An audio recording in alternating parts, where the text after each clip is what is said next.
대한민국 국민 모두가 승리하는 그날까지. 안녕하십니까, 알뜰맨입니다. 미증시는 그동안 하락했던 부분에 대한 반발 매수가 유입되면서 혼조세를 보여주며 주식시장에 나름대로의 햇살을 비쳤습니다. 다우는 마이너스 0.26% 하락, S&P 500은 0.25% 상승, 나스닥은 0.98% 상승, 원달러는 1276.63원으로 전일과 크게 변함이 없었고요.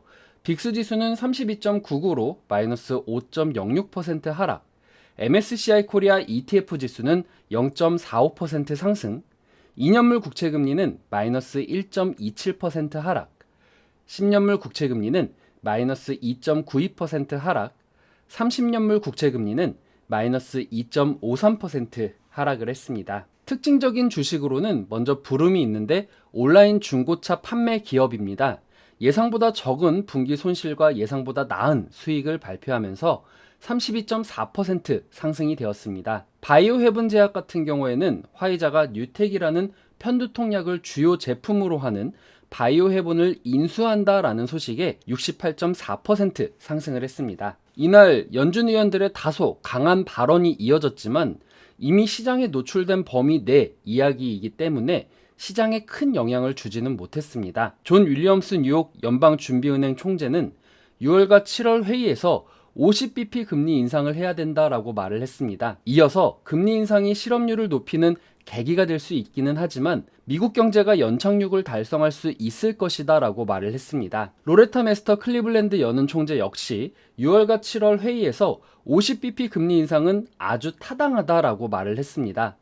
하지만 연준의 금리 인상이 경기를 지속적인 경계 침체로 몰아넣지는 않을 것이다라는 부분을 강조했습니다. 크리스토퍼 월러 연준 이사는 경제가 감당할 수 있는 지금이 금리 인상을 할 때라면서 경제가 강할 때 금리를 더 많이 인상하는 것이 낫다라고 말을 했습니다. 이런 금리에 민감한 시기에 미국 가계부채가 16조 달러에 이른다라는 소식도 전해졌습니다. 소비자 부채와 신용은 1분기 때 1.7% 증가한 15조 8,400억 달러를 기록했습니다.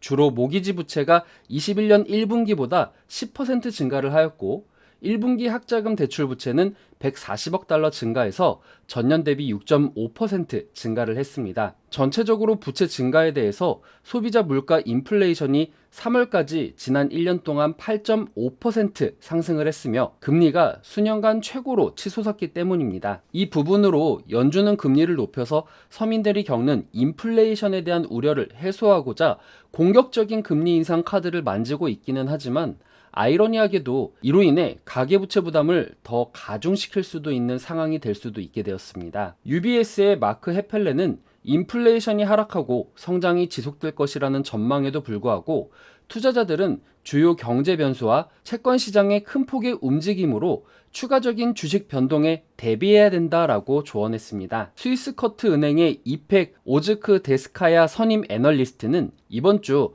시장의 매도세를 늦출 촉매제가 있다. 그것은 바로 수요일날 나오는 물가지표다라고 이야기를 했습니다. CPI가 4월 8.1%로 전달 기록한 8.5%에서 둔화할 것으로 예상되고 있다라면서 인플레이션의 완화는 투자자들에게 희망을 줄 수 있는 유일한 것이다 라고 덧붙였습니다. 6월물 서부 텍사스산 원유 WTI 가격은 전장보다 3.3달러 하락한 배럴당 99.76달러, 마이너스 3.2% 하락 마감을 했습니다. 중국의 봉쇄 조치가 장기화되면서 원유 수요에 대한 우려가 커졌습니다. 또한 이후에 6차 대러시아 제재안이 조기에 합의될 가능성이 줄어들면서 유가 하락 압력을 받았습니다. 러시아산 석유 금수 조치가 친러시아 성향의 헝가리 반대로 합의점을 찾지 못한 데 이어서 이후에 대러시아 제재안이 유조선에 러시아 원유 운송을 금지하는 항목도 빠진 것으로 알려졌습니다.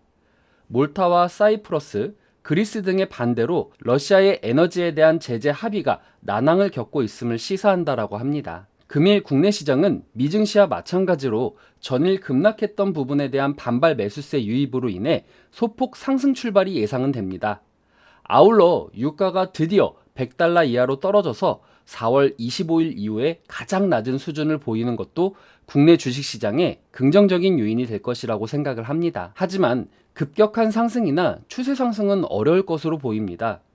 미국 시간 기준 수요일 날 오전 8시 30분에 발표되는 CPI 수치를 보고 투자하려는 성향이 강하기 때문에 관망의 성격이 강한 하루가 되지 않을까 싶습니다. 아울러서 CPI의 예상치가 전달 8.5% 상승 대비 예상치가 8.1%로 낮아진다라는 것은 그동안 치솟았던 인플레이션이 꺾인다라는 의미로 주식시장에서는 긍정적으로 받아들일 확률이 높습니다.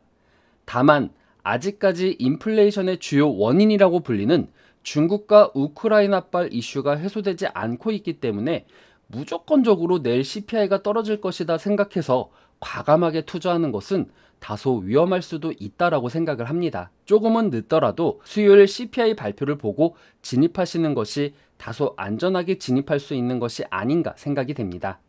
오늘도 성투하시고요. 오늘 내용 괜찮았다 생각되시는 분들은 하단의 구독과 좋아요, 알람 설정을 눌러주시면 제가 영상을 만드는데 큰 힘이 될 것 같습니다. 시청해주신 여러분들 감사합니다.